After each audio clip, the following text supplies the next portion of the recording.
Bonsoir à tous et toutes. On va continuer.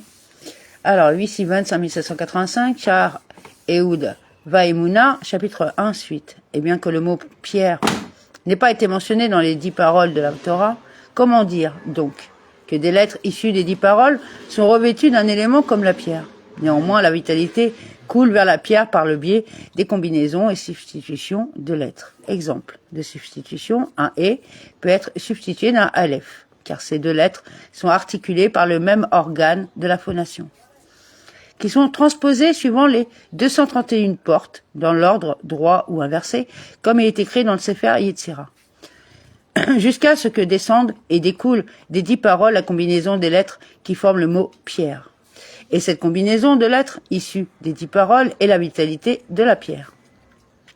Il en va de même pour tous les êtres créés dans le monde. Les noms par lesquels ils sont appelés dans la langue sainte, l'hébreu, est l'instrument de la création. Par conséquent, à la différence des autres langues, les mots de l'hébreu originel sont intimement liés aux objets qu'ils désignent, ces noms en hébreu.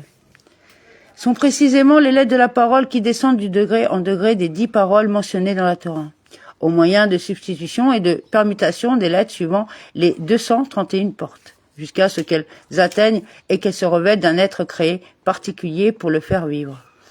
Parce que les êtres créés, individuels, ne peuvent pas recevoir la vitalité des 10 paroles elles-mêmes mentionnées dans la Torah. Car la vitalité qui coule de ces 10 paroles elles-mêmes est beaucoup trop grande pour constituer la vitalité des êtres créés. Et ils n'ont pas la capacité de recevoir la vitalité, si ce n'est par le fait que la vitalité descend d'un degré à un degré inférieur, au moyen de substitution et de permutation des lettres et de guématriotes, qui sont le calcul de la valeur numérique des lettres. La force vitale qui parvient aux êtres créés est contractée à un degré tel que les lettres ne sont pas seulement l'objet de permutation, mais aussi de simples calculs de valeur numérique, jusqu'à ce qu'elles puissent être contractées et revêtues, et qu'un être créé particulier puisse venir à l'existence à partir d'elles.